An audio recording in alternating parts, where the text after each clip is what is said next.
Expectations versus reality in management consulting. Today we will talk about the truth.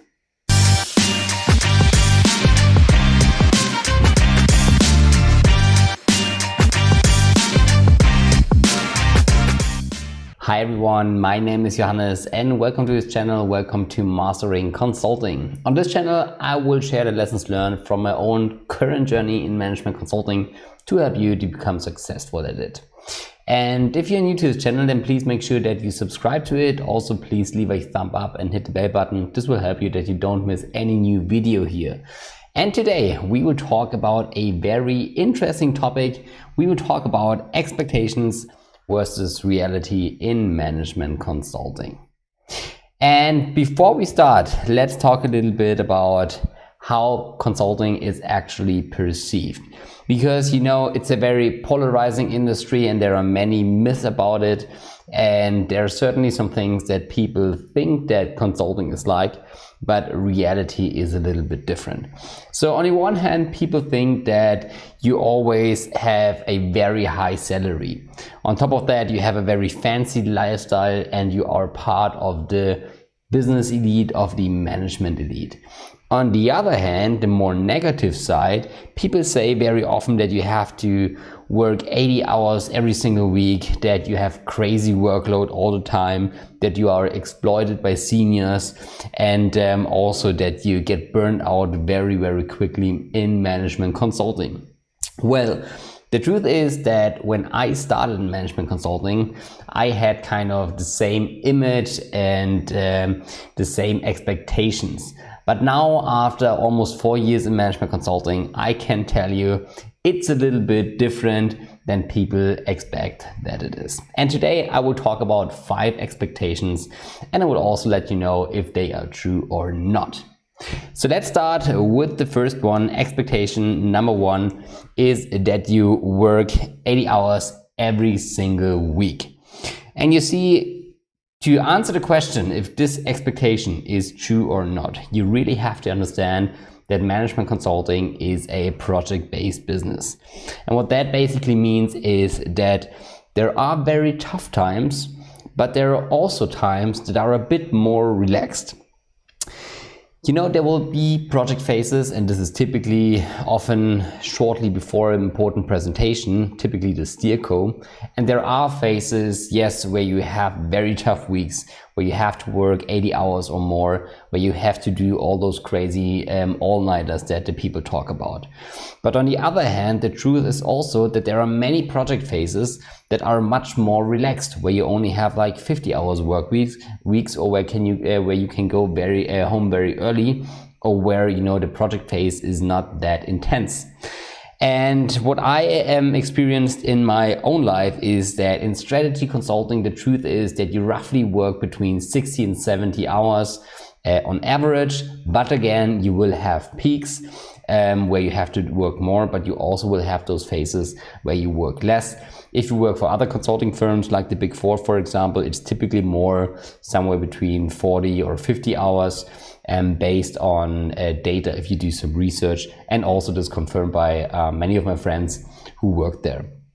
And I can talk about my own experience. I had once a transformation project that was backed by a private equity firm, and those projects are typically very intense because they are very EBITDA driven. And this was certainly very, very tough. But again, on the other hand, I had digitization projects where the working times were much more flexible and much more relaxed.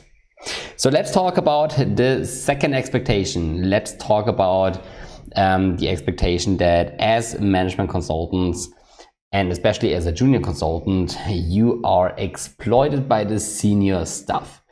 And many people think that consulting is an industry where all the juniors are exploited. And I think part of that, comes from all the funny memes with just, the letters, please fix. And, this is the kind of image that people have of management consultant. Well, and this gives the impression that consulting is an industry where especially the juniors are treated with a little respect, where work-life balance doesn't play a big role. And this is kind of what people think consulting is actually like. And yes, there are partners and project managers that sometimes cross the line and that don't take the topic of work-life balance serious enough.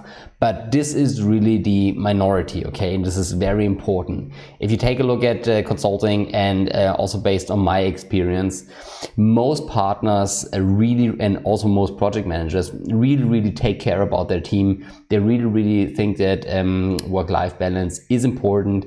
Again, yes, there are project phases. It's still a project-based business that are a bit more tougher. But in general, work-life balance is very important and people really care about it.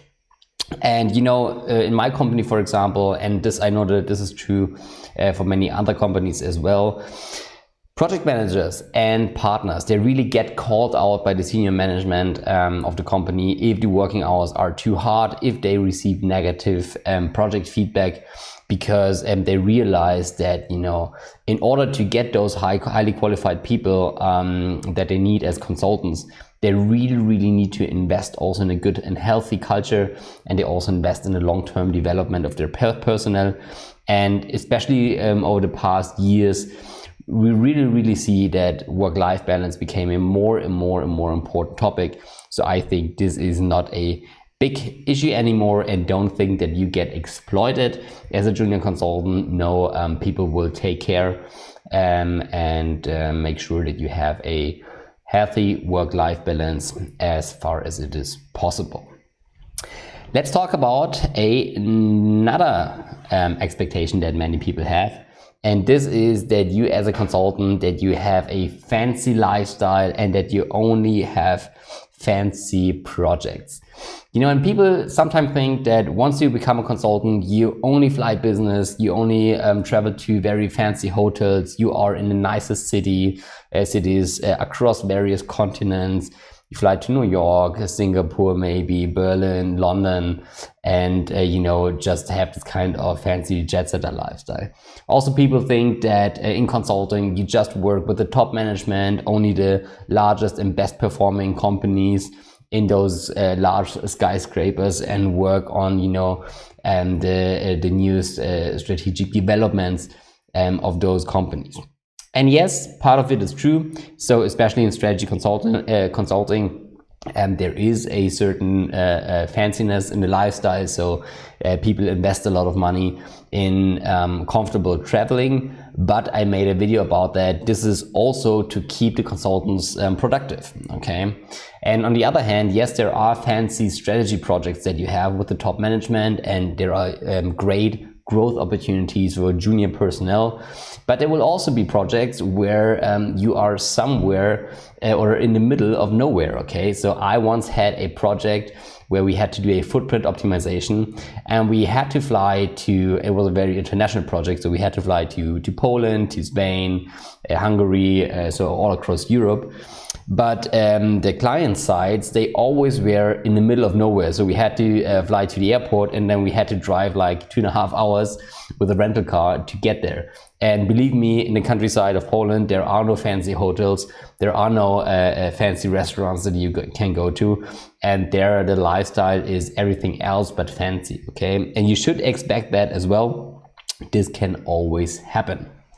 Then let's talk about another expectation that many people have. And people think very often that it is the hard thing to get into consulting, but once you join consulting, that you are a part of the business elite and the management elite, and that after that, you know, they will have a great career, and that after that it's easy.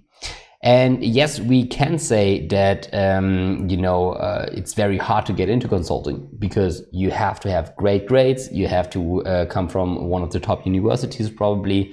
You also invested a lot of time and money into case preparation and to really get ready for the interview. And yes, this is true.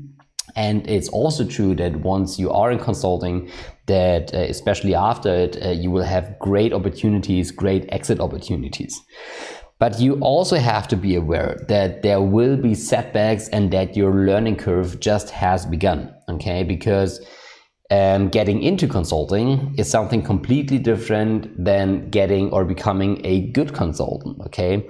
So it's very important to realize that the learning process just begun, okay? And you should pursue your consulting career and the eagerness to learn new thing with the same seriousness as you would or as you actually studied for your degree at university, and also as you prepared for your job interviews for management consulting.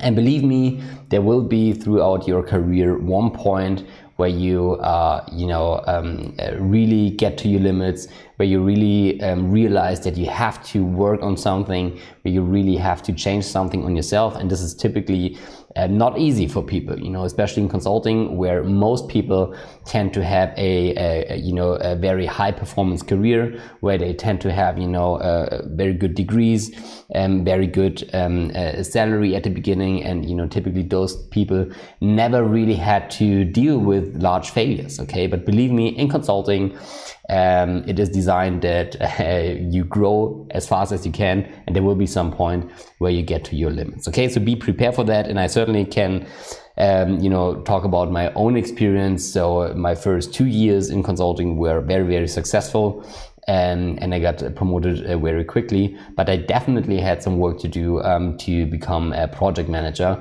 and this was really not an easy thing for me, and was certainly one of the tougher experiences that I had in management consulting. And let's talk about the fifth and last expectation for today. Let's talk about that people will either love it or hate it. And what do I mean by that? Well, the truth will be that there are things that you will like, but there are also things that you don't like. So what do I mean by that? So as I said at the beginning, consulting is very polarizing, okay? And there are people who quit their job. There are people who leave consulting, and also on social media, also on YouTube, there are many videos that talk about very negative consulting experiences. They talk about, how they worked very hard, how they got no respect, and they list all of the reasons why they quit consulting. And you hear also about the people who say, no, consulting is the best ever. You have a very fancy lifestyle, and you kind of really emphasize the great sides about management consulting. But the truth is that, as always, it lies somewhere in between, okay? So you always hear from the extremes, okay? But chances are very high that you will be part of the large amount of people in the middle who say, okay, there are things that I really liked about consulting, but there are also things that I don't really like about consulting, okay? So don't expect it to be as polarizing as it seems to be at the beginning or from the outside. It's just at the end a normal job with certainly some pros, but also certainly some cons, and highly depending on what you want in life. Your pros and your cons will be probably very different from the ones of other people. So, of course, I am interested about your expectations for consulting, and also if you already have some experience, if reality met your expectations. So please write it in the comments. Also, if you like the video, if this brought value to you, then please make sure to subscribe. Also, please leave a thumb up and hit the bell button, and hope to talk to you soon. See you soon. Have a very successful day. Goodbye, Johannes.